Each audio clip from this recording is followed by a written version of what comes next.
ఓ retired ఉద్యోగిని తన తాహతుకు తగ్గట్టుగా పిల్లల చదువులు, ఉద్యోగాలు, పెళ్ళిళ్ళు, మనవళ్ళు, మనవరాళ్లతో హాయిగా నింపదిగా ఉంటారనేది కేవలం అపోహ మాత్రమే. ఈ కేటగిరీ వాళ్ళు కేవలం వేళ్ల మీద లెక్క పెట్టుకోవాల్సిందే. మిగతా వాళ్ళు వాళ్ళ కాళ్ళ మీద వారు నిలబడడానికి ప్రయత్నం చేస్తూ నెలవారీ వచ్చే పింఛన్ కోసం ఎదురు చూడాల్సిందే. ఎందుకంటారా? వారి వారి ఆరోగ్యాల కోసం ఖర్చు చేసేది పిసరంతా, తిండి తిప్పల కోసం కొసరంతా.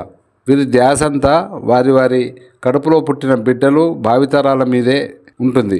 ఇందుకు కుంటుతోనో కూలుతోనో ఎదురు చూసేది నెలవారీ పింఛన్ గురించే. ప్రతి సంవత్సరం వీరికో చిక్కుముడి ఉంది. నేను బ్రతికే ఉన్నాను మహాప్రభు అంటూ చెప్పులు చిల్లులు పడేలా చెప్పుకుంటూ ఇచ్చుకునే లైవ్ ధృవీకరణ పత్రం. అలా జిల్లాలో సుమారు 320 పైచిలకు పదవీ విరమణ ఉద్యోగస్తులు పడుతున్న ఆవేదన అంతులేనిది. ఈ నెల చివరాఖరుకు వచ్చిన ఇవ్వలటి వరకు ప్రభుత్వం దగ్గర డబ్బులు లేవనే కారణం చేత పింఛన్ సొమ్ము అందని దయనీయ పరిస్థితి నెలకొంది.